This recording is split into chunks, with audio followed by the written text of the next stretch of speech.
Let's go!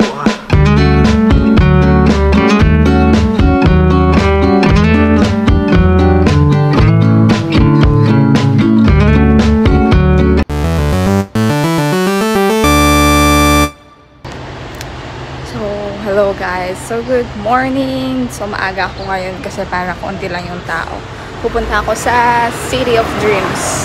Dito muna ako sa isang eskinita kasi walang masyadong tao para makapag-video ako.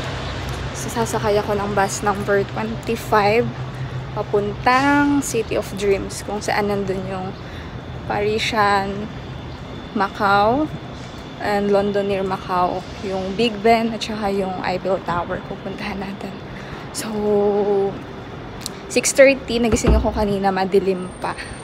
So, parang mga 6:40 yata sumikat yung araw dito sa Macau. So, yun. Na tayo doon, medyo malamig ngayong umaga.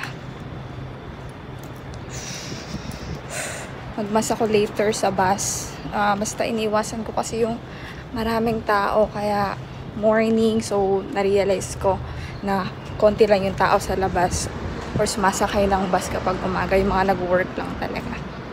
So, nandito na tayo sa bus station. Ayan. So, diba, konti pa lang yung tao, halos ako pa lang. Pero mamayang hapon, sobrang dami na yan kasi yung mga turista, alam mo yun, tulog pa sila ngayon. So, this is the day. So, tingnan nyo guys kung gaano pa kaluwag tong bus ngayong umaga. Pero mamayang hapon, sobrang marami ng tao.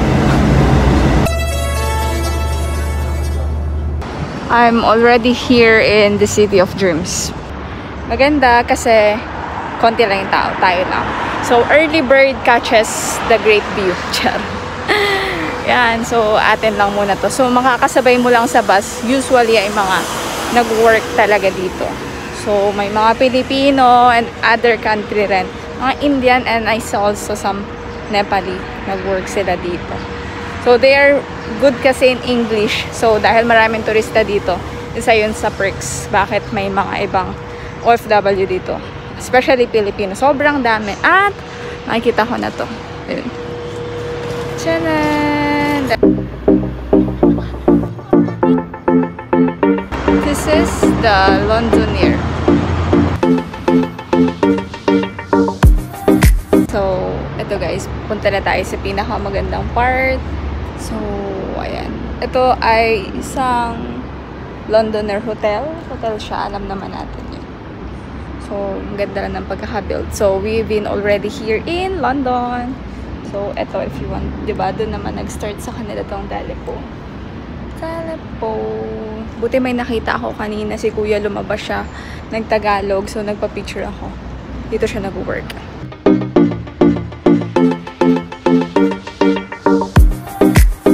Tapos guys, para mas ma-appreciate natin yung structure, kailangan malayo tayo. So, para mas makita natin siya ng malawak. Here, ayan, mas malapitan. Pumasok ako mismo dito sa loob nila. Pero pag malapit na kasi, makikita mo na yung mga ibang area na, yeah, pero ayos naman. Ganda, very London structure. Nice. Oops. Pwede tayo dito. Ito yung mga makikita natin dito. Venetian. Yan, Londonier.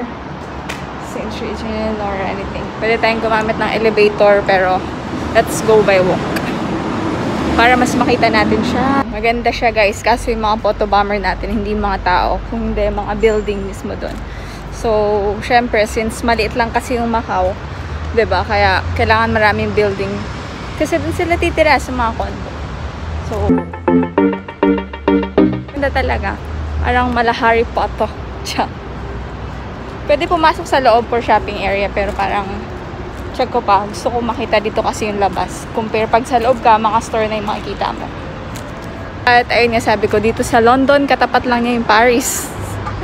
Ayan, makikita.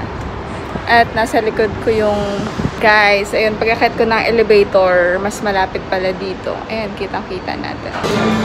Ayan guys, ginaya nila yung LRT or train ng Londonier. And this one also. Yeah, let's go! What we can see here more. So, kaya dito ka lang dadaan. Yan, hindi ka po yata pwede dito sa maglakad dyan sa hall. Kaya, walk there. Dito lang tayo. At, yan.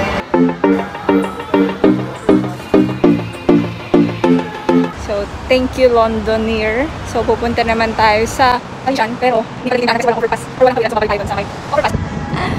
So, yeah, I'm so happy kasi ako lang, konti lang yung tao. May mga nakikita akong mga nagpipicture-picture din. Pero very, very few. Unlike talaga pag hapon. Grabe, as in, punuan sa bus. Pero, yeah. Early bird catches a great view. Ayun na. Bye-bye. Thank you. Once upon a time here in London.